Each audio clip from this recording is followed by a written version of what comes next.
L'actualité ce soir, la visite d'une journée du président français au Mali au pas de course. François Hollande était à Sévaré, Tombouctou ici à Bamako. Visite éclair mais intense, saluée par le président Dioncounda Traoré et les populations maliennes sorties massivement et dans l'unisson pour accueillir l'hôte du jour.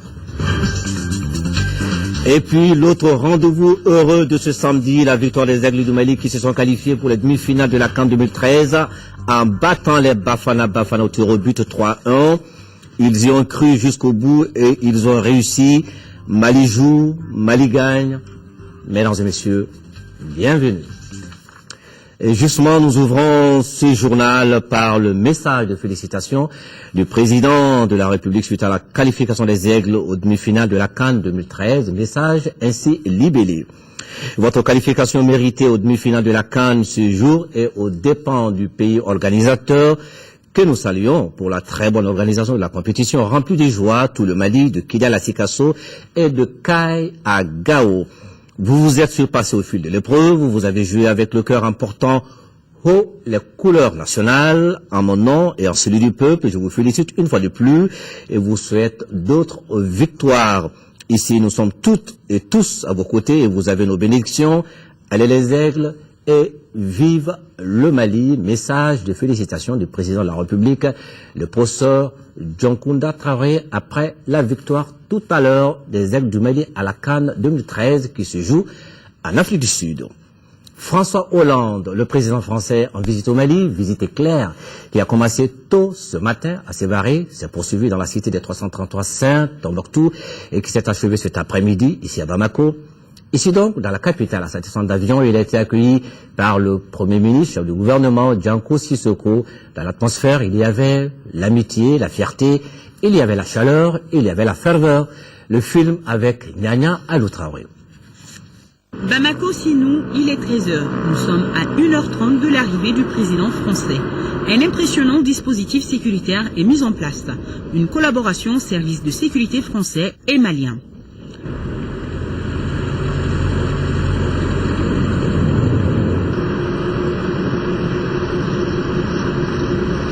La presse nationale et internationale est fortement représentée à Sénou et les discussions vont bon train.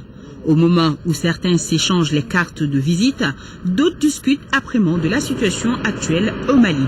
Question de passer le temps en attendant l'arrivée de l'avion. À 14h passées de 30 minutes, l'avion qui porte les deux présidents maliens et français atterrit sur le tarmac. Et c'est le Premier ministre Janko Sissoko qui accueille les arrivants.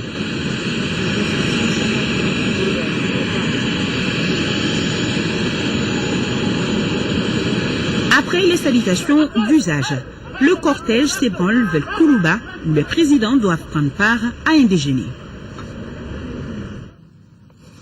Et voilà, donc François Hollande qui respecte donc à son arrivée à la mi-journée à Bamako toute la ferveur du Djatigui malien. Aussitôt après, le président français a été invité par son homologue malien, le professeur Dioncounda Traoré, au palais présidentiel de Kourouba à un buffet de travail, une occasion pour eux de revenir sur l'amitié et la coopération qui unissent le Mali et la France. Le constat est que les relations entre Paris et Bamako ont atteint un nouveau palier. Le reportage de Mahamadou Kone. C'est incontestablement une nouvelle étape dans la coopération bilatérale entre le Mali et la France. Le buffet de travail des deux chefs d'État s'est déroulé en présence de la forte délégation qui accompagne le président français. Une délégation qui comprend notamment 3 ministres, Affaires étrangères, Défense et Développement. Côté malien, il y avait des membres du gouvernement, des présidents d'institutions, la classe politique à travers des regroupements, les leaders religieux, des représentants d'autres associations et organisations de la société civile.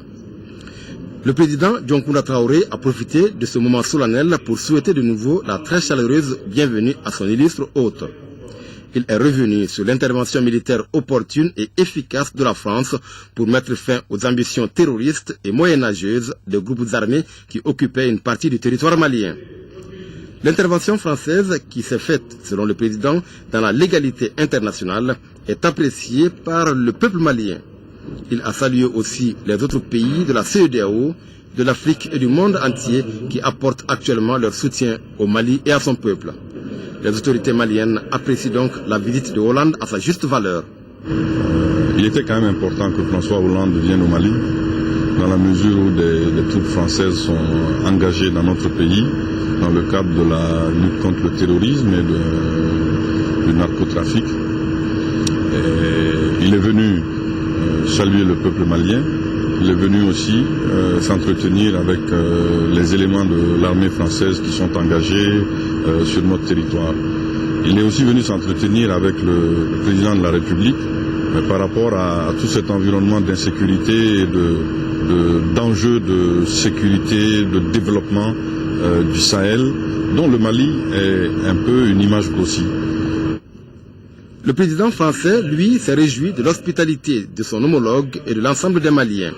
La France est votre ami, a dit François Hollande en réaffirmant son attachement à l'intégrité territoriale du Mali. Aucune portion du Mali ne doit rester occupée, a notamment dit le président français. Il a dénoncé les exactions, les destructions de biens, amputations, lapidations et autres privations de liberté qui ont eu lieu dans les zones occupées. Pour le président français, l'heure est à la sécurisation des villes. Une mission entamée par les forces françaises et maliennes et qui sera poursuivie avec les soldats d'autres pays africains et le soutien de l'Europe et du monde entier. Mais la France et le Mali, c'est toute une histoire. C'est la révélation quand même d'une amitié profonde. Nos pays ont été liés par l'histoire, la pénétration coloniale, l'histoire de la colonisation, par la guerre. Ce n'est pas la première fois que les soldats maliens et les soldats français montent au front ensemble. Vous vous souviendrez certainement des épisodes de la Seconde Guerre mondiale où le fameux régiment des tirailleurs sénégalais était composé en grande partie de ce qu'on appelait les Soudanais alors, donc des Maliens. Et donc c'est une histoire politique, une histoire militaire commune qui aujourd'hui donc connaît un nouvel épisode. François Hollande a insisté sur la réconciliation entre Maliens et l'organisation d'élections crédibles. Et parmi les invités au buffet de travail des présidents Dioncounda Traoré et François Hollande, on notait la présence des leaders religieux qui accueillent favorablement l'intervention française au Mali. Pour eux, ça n'est pas une action dirigée contre la religion musulmane. Mahmoud Diko, porte-parole des leaders religieux, il est au micro de Mahamadou Koné. Le Mali était un peuple qui était en détresse et la France est venue à notre secours. Et je l'ai dit, je le répète encore, que cette guerre que le Mali mène n'est pas une guerre contre la religion. La France aussi. Donc notre guerre est une guerre pour nous libérer, pour avoir chassé des gens qui ont occupé illégalement notre territoire. Donc nous pensons que c'est une guerre légale, c'est une guerre légitime. Et bravo à la France et aux Français qui sont venus vraiment les premiers à notre secours. Cette visite est tellement symbolique, cette visite aujourd'hui dans des lieux saints comme Tombouctou et puis Sévaré, ensuite à Bamako ici. S'il y a quelque chose que ça doit démontrer, c'est surtout les liens, combien historiques qui unissent nos deux peuples. J'ai eu à le dire à l'ambassadeur de France quand je l'ai rencontré au début de la crise, et dit que la France ne doit pas et ne peut pas laisser tomber le Mali. Ce qui nous unit et ce qui nous lie est extrêmement fort. Nous sommes en train de parler en français. Ça veut dire que le français est un patrimoine aujourd'hui que nous partageons ensemble. Après Koulouba, direction place de l'indépendance où se sont retrouvés les présidents français et maliens pour le dépôt de gerbes de fleurs à la mémoire des pionniers de l'indépendance du Mali. Comme vous l'avez suivi en direct sur notre chaîne cet après-midi, les Bamakois étaient sortis massivement, une fois encore, et dans l'Alliance populaire pour saluer celui qui, dans un élan de solidarité et d'amitié, est venu prêter main forte aux Maliens dans leur lutte contre les envahisseurs. Au cours de cette cérémonie, François Hollande et Dioncounda Traoré ont une fois encore magnifié l'amitié qui a toujours existé entre la France et le Mali. Voici quelques séquences de ce rendez-vous important avec Mahamadou Doumbia. Dans l'histoire de notre pays indépendant, jamais on n'aura vu une telle foule lors d'une cérémonie de dépôt de gerbes de fleurs et autant de vivas et d'acclamations réservées à un chef d'État, fût-il étranger.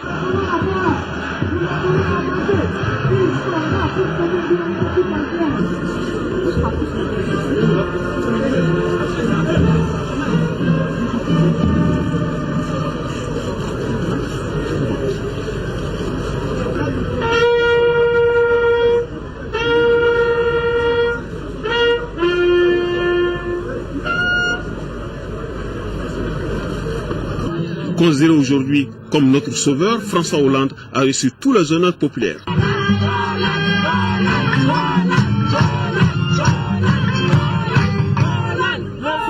Après Tombouctou, nous voilà à Bamako,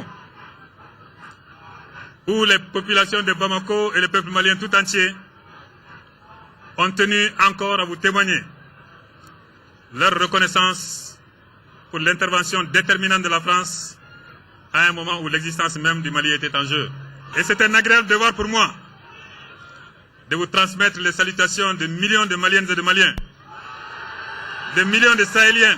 Et en posant ces bouquets de fleurs, c'est l'honneur rendu à tous ceux qui sont tombés pour la patrie en ayant une pensée pour Damien Boiteux, mort pour le Mali, sur le champ de l'honneur.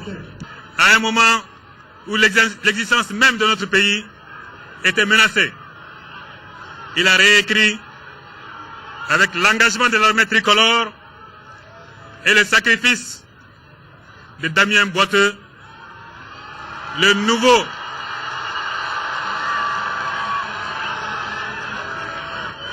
nouveau Tariq es-Soudan, 4 siècles après celui du pionnier Abdel Saadi. Pour François Hollande, la lutte contre le terrorisme et les narcotrafiquants n'est que justice rendue à un pays aussi menacé jusque dans son âme, dans sa chair, dans sa dignité. Ville après ville, village après village, les armées du Mali et de la France, appuyées par les pays de l'Afrique de l'Ouest, rendent enfin au Mali son unité, son intégrité et sa force. Oui, le terrorisme a été repoussé, il a été chassé, mais il n'a pas encore été vaincu. Je veux saluer devant vous le sacrifice des soldats maliens.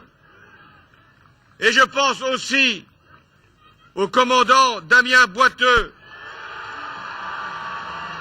mort pour la liberté, et dont je m'honore de dire que ici, beaucoup de parents maliens ont appelé leur enfant Damien en souvenir du sacrifice qui fut le sien. Une phrase historique aura marqué le cœur et les esprits quand Hollande, au vu de l'accueil, a rappelé qu'il a vécu la journée la plus importante de sa vie politique de Tombouctou à Bamako. Cela aussi est une reconnaissance qui a tout son sens. À mon tour d'exprimer au peuple malien toute ma gratitude pour son accueil exceptionnel. Partout, les mêmes clameurs, la même ferveur pour dire vive la France et vive le Mali. Journée très intense pour le président français qui a débuté son séjour malien dans la région de Mopti, où son avion a atterri aux premières heures de la matinée à l'aéroport de Sévaré. Là-bas, il a été accueilli par le président Dioncounda Traoré, arrivé un peu plus tôt pour la circonstance. Les deux chefs d'État et leur délégation se sont rendus ensemble à Tombouctou, où les attendait une population qui respire à nouveau le vent de la délivrance. Voici le reportage de nos envoyés spéciaux, Tchédié Camara et Ibrahim Traoré, qui ont fait le voyage à bord de l'appareil Hercule qui a transporté les présidents François Hollande et Dioncounda Traoré dans la cité des 333 saints. 7h40 ce samedi à l'aéroport de Sévaré, l'avion du président français s'immobilise sur le tarmac. À l'accueil, le président de la République par intérim, Dioncounda Traoré. Les deux chefs d'État se retrouvent pour la première fois depuis le début de l'opération Serval.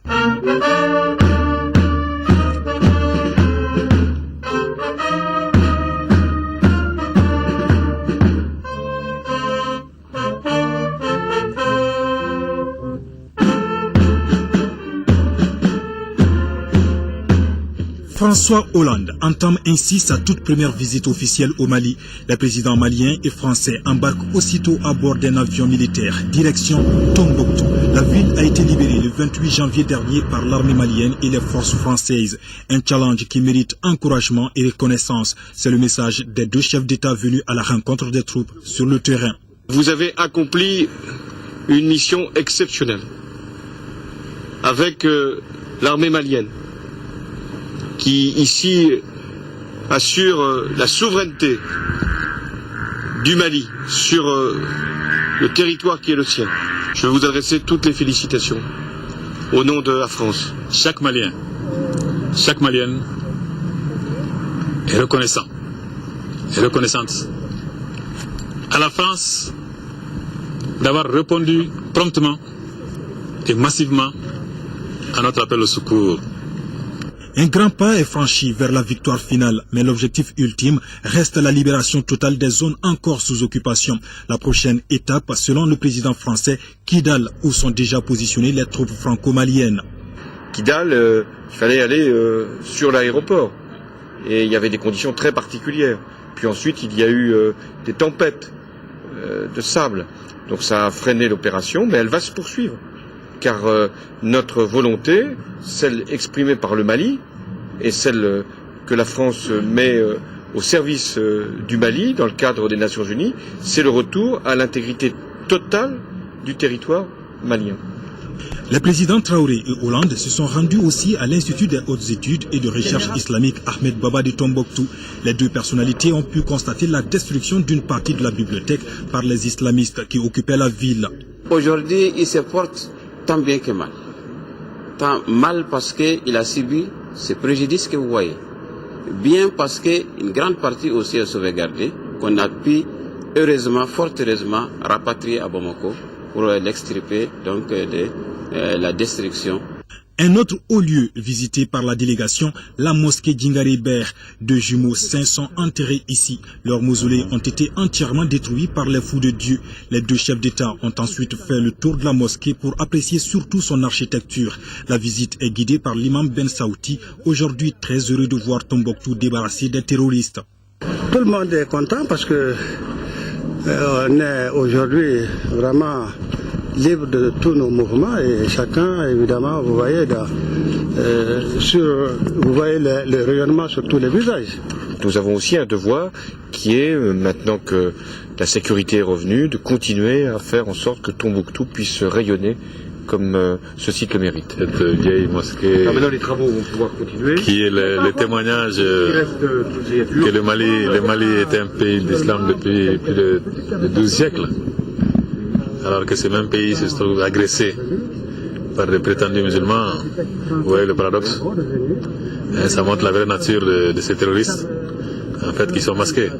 François Hollande et Dioncounda Traoré entendent multiplier les initiatives pour venir à bout des terroristes et le président français de réitérer tout son soutien au Mali pour l'atteinte des objectifs recherchés. Un beau monde qui est sorti donc aujourd'hui à Tombouctou pour témoigner de sa reconnaissance à l'armée malienne et à la France. Dans la cité des 333 saints, l'atmosphère était festive, l'émotion très grande. Retour sur ces instants chaleureux avec nos envoyés spéciaux, Teddy Camara et Ibrahim Traoré.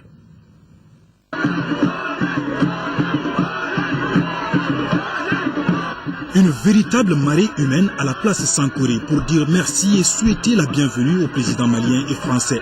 Dioncounda Traoré et François Hollande sont restés en contact avec ce beau monde pendant une bonne demi-heure. Les populations de Tombouctou témoignent de leur reconnaissance à l'armée malienne et à la France.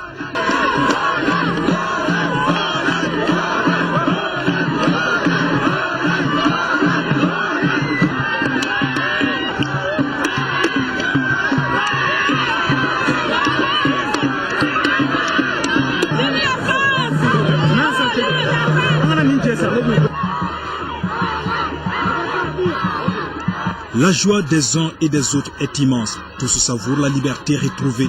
Grâce à François Hollande et au président Dioncounda Traoré, nous voilà libres et on respire comme on est. On est libre, nos femmes sont libres, nos enfants sont libres. Aujourd'hui, on a toute la satisfaction du monde. Beaucoup d'émotions et beaucoup d'émotions et de fierté de la part du ministre de la Défense à l'égard de ces soldats qui sont venus libérer des populations qui n'aspiraient qu'à cela. Et la joie de vivre aujourd'hui est formidable. Je suis surtout fier de retrouver cette ville de Tombouctou dans cette situation. Bon, le chemin est encore long, il y a beaucoup de travail. Il faut continuer, il ne faut pas relâcher. Oui, je retiens de belles choses à Tombouctou.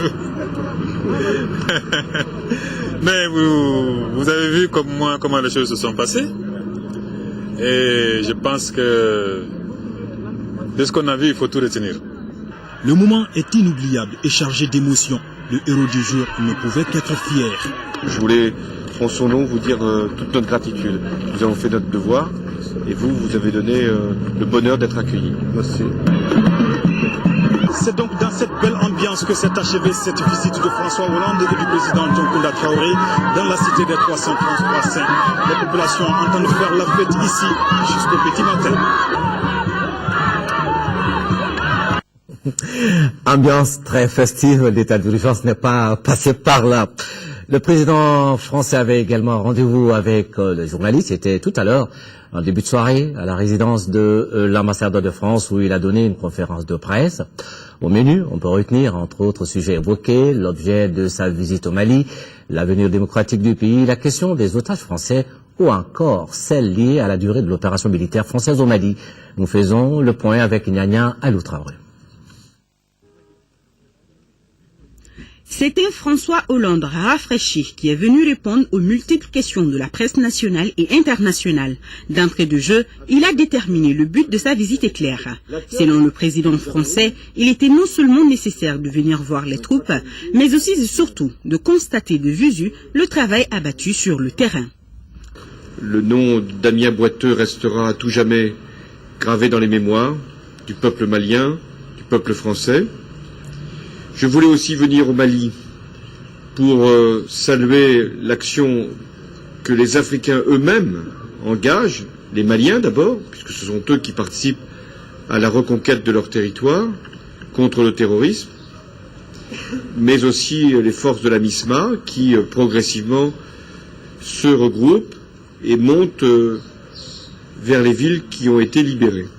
La France sera présente au Mali tant que besoin sera là. L'action en cours doit être menée à bout afin de faciliter le relais aux troupes africaines qui sont déjà présentes, soulignera le président français. Nous n'avons pas terminé. Que nous avons à poursuivre l'action dès lors que l'ensemble du territoire malien n'est pas encore complètement libéré et que nous serons aux côtés des Maliens, des Africains, y compris au nord du Nord Mali, pour que les groupes terroristes soient chassés. François Hollande s'est aussi prononcé sur le devenir politique de notre pays. Maintenant, les Maliens ont une responsabilité, qui est d'engager ce processus politique. La feuille de route qui a été élaborée doit conduire à des élections au mois de juillet, et à une réconciliation générale. Il ne m'appartient pas de dire avec quelle force les Maliens doivent discuter. Ce que je sais, c'est que ceux qui portent des armes doivent les déposer. Et que ceux qui utilisent les armes contre les Maliens, et a fortiori contre nous, seront combattus et vaincu. La situation des otages au cœur des questions. Le président français n'a pas tergiversé sur sa position. Un ultimatum a été donné aux preneurs d'otages. Je viens au Mali, là où sont détenus nos otages, pour dire à ceux qui les détiennent qu'il est encore temps de les libérer et que nous faisons tout pour qu'il en soit ainsi. François Hollande a conclu cette conférence de presse par une note de sincérité. Il dit partir avec une grande confiance au Mali et en l'avenir de notre État. Pour cela, il demande à la population de rester unie. C'est ainsi qu'un État fort se développe, a-t-il ajouté. Après donc une journée très bien remplie dans notre pays, le président français François Hollande a quitté Bamako en début de soirée. Il a été accompagné par son homologue malien, le président de la République par intérim, Dioncounda Traoré.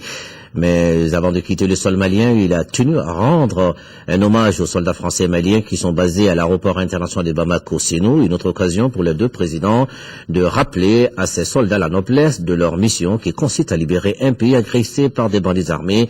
Bandits armés, heureusement, désormais en déroute. Voilà.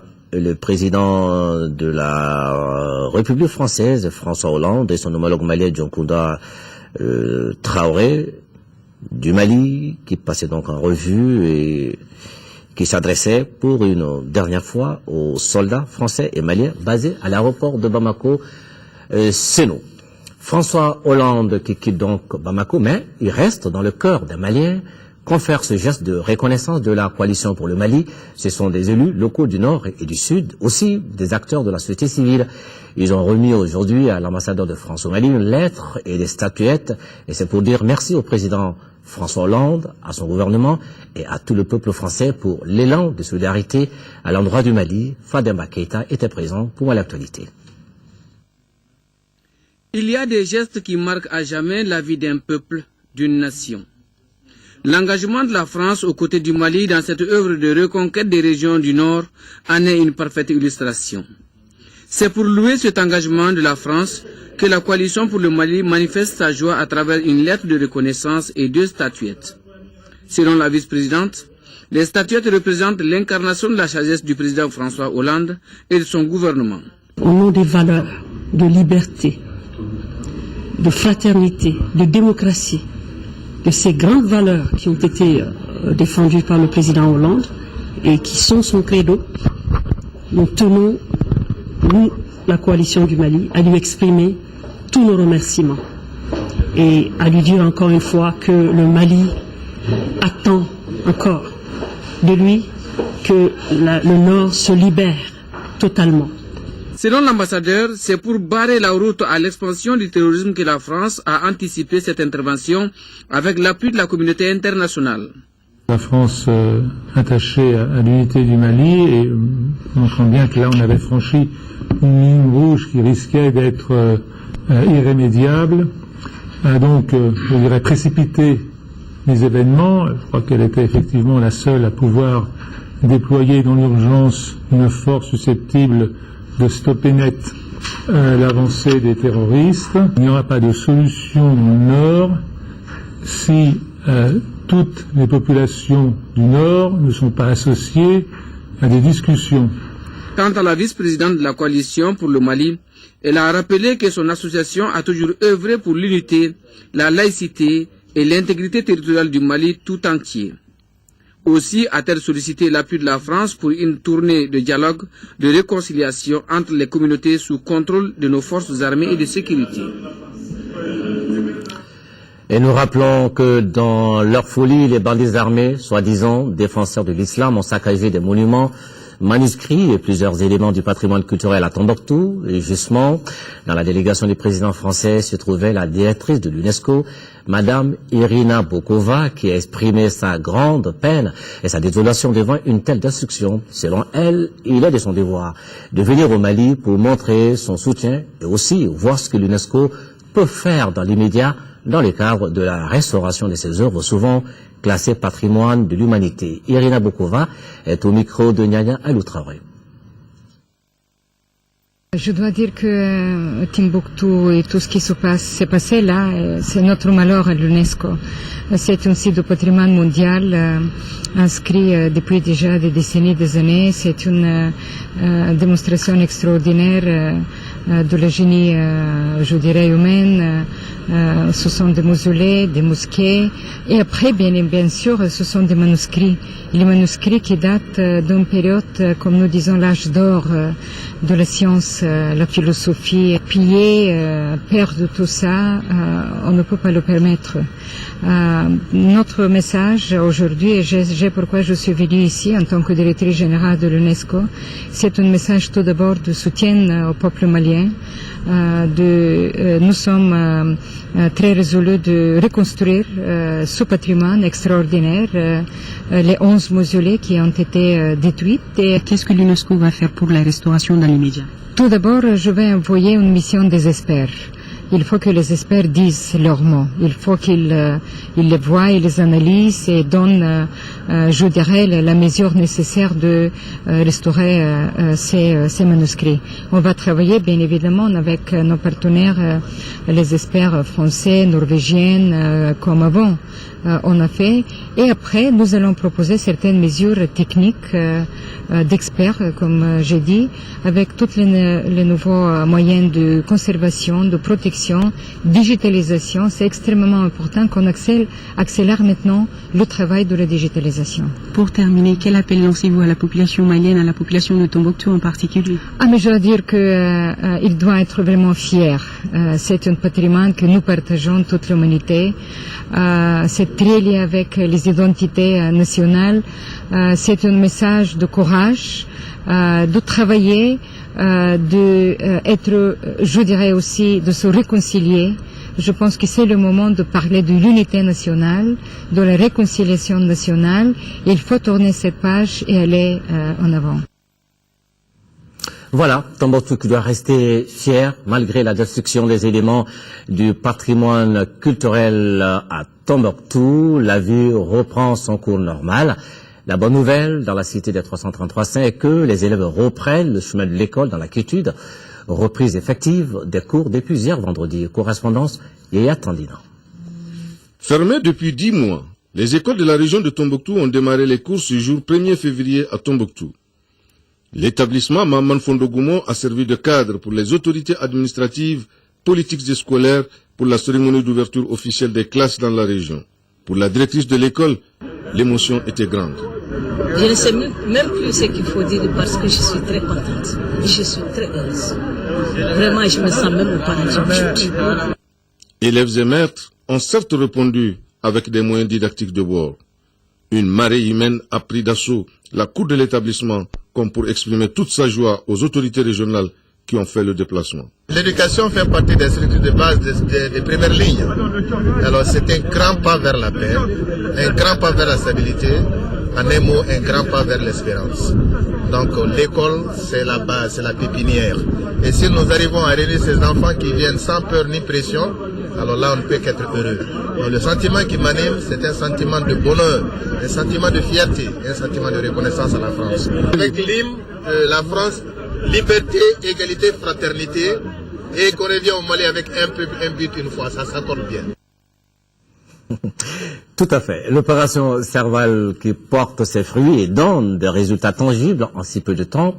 Toutefois, tout n'est pas totalement réglé. Nous voulons parler là de ce travail de sécurisation et de retour rapide de l'administration. À Gao, le sujet a réuni hier le gouverneur de la région, le colonel Didier Dako, le commandant des forces françaises et le notable de la cité des Askia, Daouda Sidiki Diarra, notre envoyé spécial. Le gouverneur de la 7e région a pris son bâton de pèlerin pour rencontrer le commandant des forces françaises et les notables de la ville. Selon lui, dans quelques jours, le groupement de la garde nationale, la légion de la gendarmerie nationale, le procureur ainsi que les services pénitentiaires prendront service. C'est là pour que les populations ne se rendent pas justice. Le gouverneur a invité les notables à aider les forces de sécurité pour débusquer des terroristes qui se trouveraient cachés en ville. Notre pays est laïque. Si vous êtes chrétien, faites votre christianisme. Si vous êtes croyant dans d'autres domaines, faites-le. Si vous êtes non-croyant aussi, ça ne nous empêche pas de vivre avec vous. Si vous voulez, les uns et les autres, faire en sorte que vous ayez beaucoup plus d'adeptes, sensibiliser. Il faut convaincre. Mais pas les gestes et les faits que nous avons vus ici, dans notre capitale régionale. Et je suis sûr et certain que l'ensemble de la population, l'ensemble des autorités politiques, l'administration, les services techniques, tout le monde, nous allons converger en synergie d'action, faire en sorte que Gao soit beaucoup plus prospère.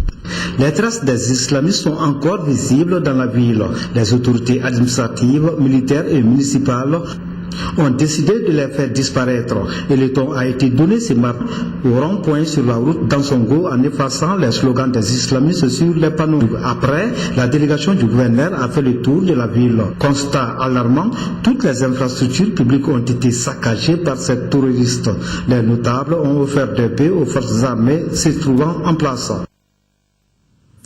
Gao qui a donc bientôt retrouvé ses couleurs et senteurs en deuxième région avec le déploiement des troupes maliennes et l'arrivée du contingent nigérian.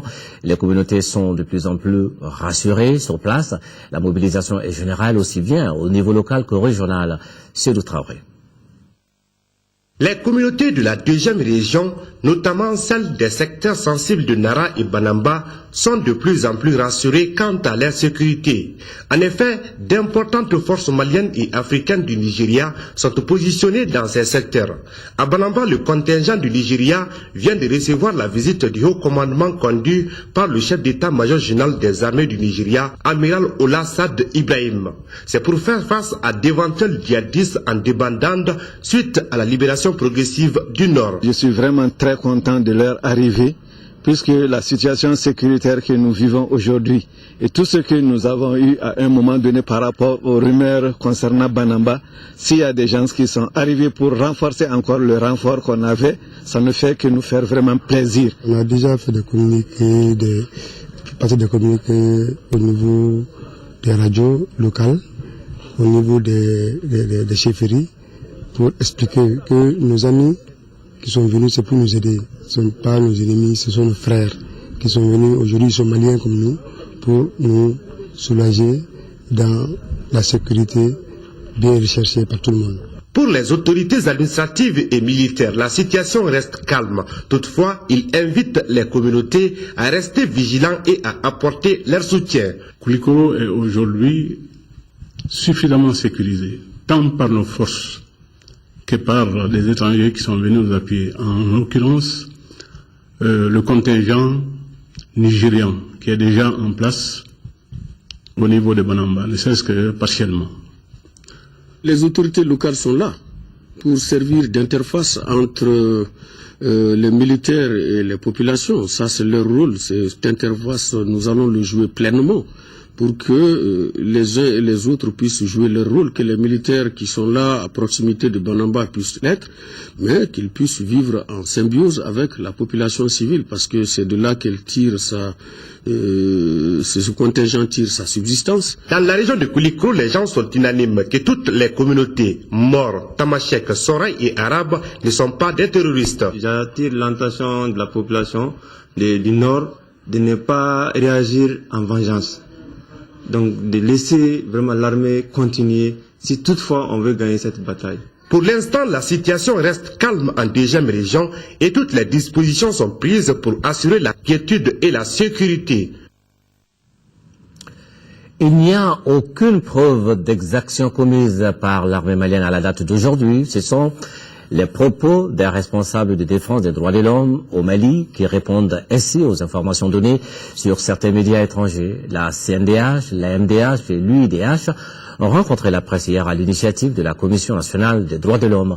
Toutefois, les responsables de ces organisations saluent l'intervention de la France aux côtés des forces africaines pour la reconquête des régions occupées. Mohamed Diarra. Les organisations nationales de défense des droits de l'homme décident de monter au créneau pour dénoncer ce qu'elles appellent des accusations. Elles se disent sûres que ces exactions ne sont pas fondées. Il s'agit d'informations relatives à d'éventuelles accusations d'exaction dont font état certains médias étrangers et autres organisations internationales de défense des droits de l'homme. Nous avons des membres dans ces localités-là. L'Association malienne des droits de l'homme a des membres dans ces localités qui disent qu'il n'y a pas eu d'exaction commise par les militaires. Et de l'autre côté, on crie sur tous les toits que les militaires ont commis des exactions. Nous-mêmes, nous n'avons pas la preuve. En tout cas, au niveau de la Commission nationale des droits de l'homme, nous n'avons pas la preuve parce que nos sources nous ont contesté ces exactions-là. L'Association malienne des droits de l'homme signe et persiste. Il n'y a pas eu d'exactions commises par les militaires maliens sur les théâtres d'opération. Date d'aujourd'hui, nous pouvons vous dire sans embâche qu'il n'y a aucune preuve d'exaction contre l'armée malienne. Nous, les investigations qu'on est en train de faire ne nous ont pas conduits à l'armée malienne pour le moment. Personne n'a la preuve de ce qu'on affirme aujourd'hui. Même Amnesty International n'a pas la preuve. Pour Maître Brahima Kouné, les organisations internationales de défense des droits de l'homme sont allées très vite en besogne. Et le président de l'Union interafricaine des droits de l'homme d'ajouter que cette campagne d'intoxication a pour but de saper le moral des troupes maliennes. Nous ne pouvons pas fermer les yeux, en tout cas, sur cette démarche mal intentionnée en période de guerre. Il est difficile d'avoir facilement les informations. Donc dans cette confusion, une organisation crédible ne se permet pas de faire des accusations gratuites. Les organisations internationales des droits de l'homme disent soutenir l'armée malienne et les troupes étrangères qui accompagnent celle-ci, et cela en toute responsabilité. Voilà, la CNDH, l'AMDH et l'UIDH qui tiennent donc à préciser que suite aux investigations qu'elles ont menées au nord du Mali, elles n'ont pu avoir la preuve de ces exactions et ne sauraient en conséquence les cautionner. Les contributions à l'effort de guerre se poursuivent. 5 entreprises se sont mobilisées hier en faveur de nos forces armées et de sécurité. Elles ont remis 13 millions de francs CFA au ministre de l'économie, des finances et du budget. Il s'agit de SITAC, EDD, EOCA et l'autorité du développement intégré de la région du Liptako-Gourma. Fatoumata connaît reportage. 12 millions de francs CFA, c'est la somme remise par 4 entreprises de BTP au ministre de l'économie, des finances et du budget comme aide à l'armée malienne. Il s'agit de SITAC, EAD, EJK et Auteur SA. Ces sociétés l'ont collecté en guise de contribution à l'effort de guerre. C'est notre contribution à l'effort de guerre, et c'est 4 entreprises nationales. Nous avons estimé que nous pouvons faire une première contribution de ce montant. Et nous avons vraiment énormément plaisir à venir vous le rendre. Quand nous recevons 10 milliards, c'est la même chose que quand nous recevons 10 000 francs. Mais il est très important pour nous que chacun sache que le montant est beaucoup moins important que le principe. Voilà, c'est de savoir que l'appel du président a été entendu et puis que les citoyens du Mali, les citoyens de la sous-région, les citoyens de l'Afrique sont mobilisés derrière le Mali. Après ces entreprises, c'est au tour de la mutuelle des agences de l'autorité de développement intégré de la région du Liptako-Gourma d'apporter sa contribution à l'effort de guerre. Elle a remis 1 million de francs CFA en espèces et des médicaments au ministre de l'économie, des finances et du budget. Le Mali qui retrouve son intégrité et qui gagne sa guerre contre les envahisseurs regarde maintenant du côté des prochaines échéances électorales. Déjà ici à Bamako, les autorités du district se mettent dans la mouvance. C'est ainsi que le nouveau gouverneur de la capitale a invité l'ensemble des élus dans les 6 communes à s'engager dans les préparatifs des prochaines élections. Moïse Traoré. Les maires du district de Bamako sont invités à l'anticipation. Prévenir doit être leur leitmotiv pendant et après l'état d'urgence. Nommé le 10 novembre dernier, le gouverneur du district de Bamako les a conviés à une séance de travail. Les maires ont des prérogatives assez larges. Il faut qu'ils s'assument. Et je peux vous dire, tant qu'ils vont poser des actes dans le cadre des lois et règlements, nous allons les appuyer. Mais celui qui pose des actes en dehors des lois et règlements, il répondra de ces actes.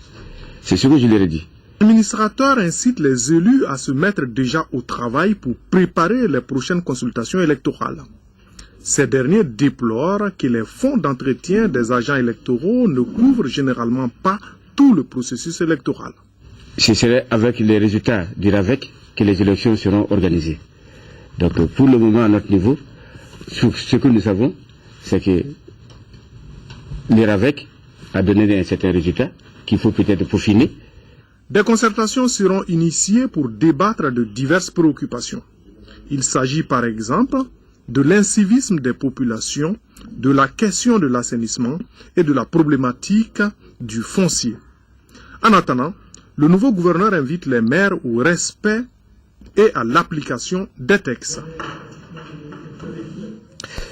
Le ministre des Maliens de l'extérieur et de l'intégration africaine, Maître Demba Traoré, a quitté Bamako ce matin pour Rome, dans la capitale italienne. Maître Demba Traoré s'entretiendra avec nos compatriotes vivant dans ce pays sur les difficultés qu'ils rencontrent. Il devra aussi expliquer aux Maliens d'Italie le contenu de la feuille de route du gouvernement de transition adoptée le mardi dernier par l'Assemblée nationale. Maintenant, nous arrivons au sport. CAN 2013, le Mali qui sort l'Afrique du Sud et file en demi-finale.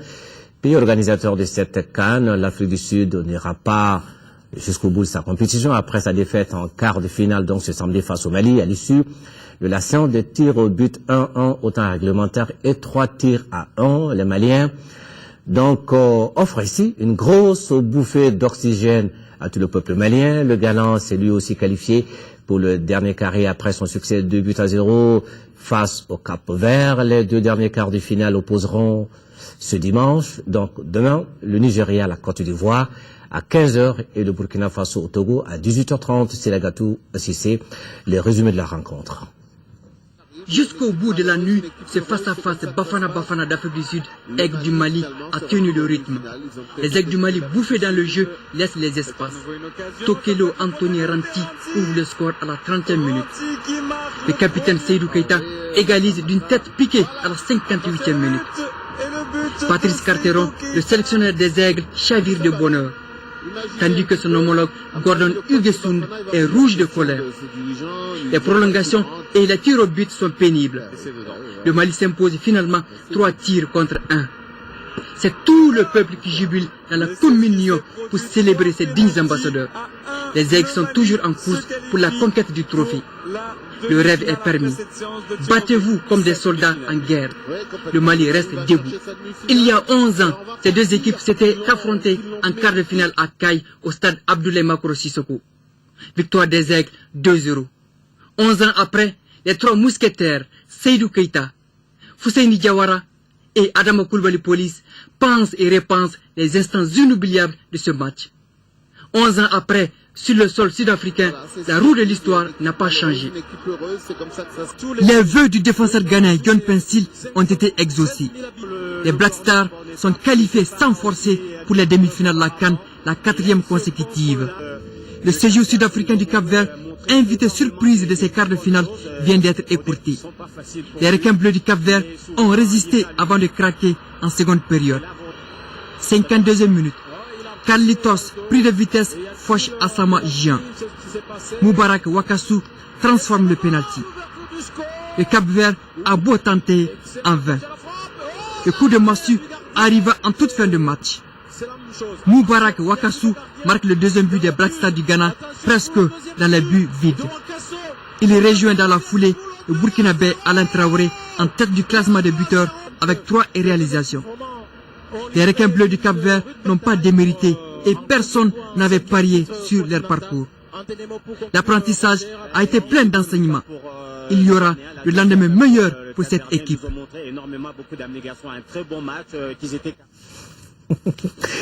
Voilà, le Mali qui gagne, les Maliens qui sont très contents. Voyons maintenant dans les rues de Bamako l'ambiance, la deuxième donc aujourd'hui. Après celle de l'arrivée du président français dans notre pays, voici donc l'ambiance après le match Mali-Afrique du Sud dans la rue de Bamako.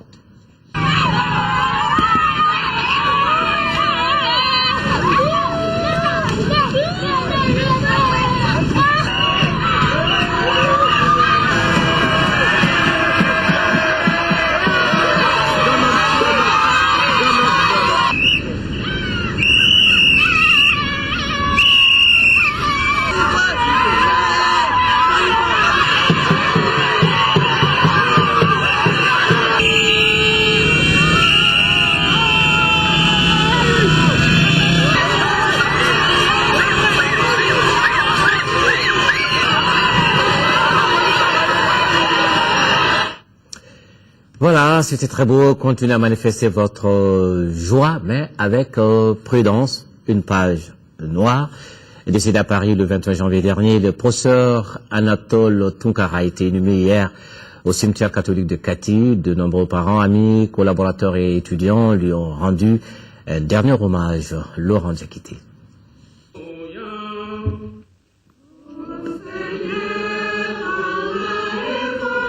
De nombreux parents, amis, collaborateurs et étudiants ont assisté à la célébration du sacrifice de la mort du professeur Anatole Tunkara, né en 1951 à Kita. En effet, après de brillantes études primaires, secondaires et universitaires, Anatole devient successivement médecin, puis enseignant, chercheur et doyen de la faculté de médecine, de pharmacie et d'odontostomatologie FMPOS. Rongé par la maladie, mais serein devant la mort, Anatole Tunkara s'est éteint en France le 21 janvier 2013. Des témoignages poignants et émouvants ont été faits en faveur du défunt Anatole. Tu m'as appris le sens de la modestie, de l'honneur et de la dignité. Tu m'as montré la valeur de la propriété du corps et de l'âme. La mort vous emporte dans un dernier voyage, un voyage sans retour, mais elle n'emportera que votre corps, votre âme immortelle restera au firmament de l'édifice que vous nous avez laissé dans ce monde.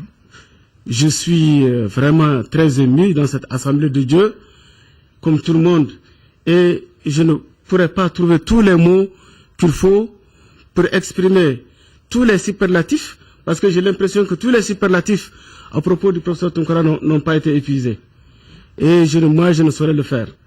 Donc, ce que je peux dire, c'est que la famille Tounkara reçoive nos condoléances les plus émues et que la terre lui soit légère. Ce que je voudrais que nous retenions, c'est justement développer en nous chaque jour cette passion de ce que nous avons à faire, cette passion de faire le bien. Arrêtons de bricoler. Les jeunes, arrêtons de bricoler. Arrêtons de zapper avec le travail.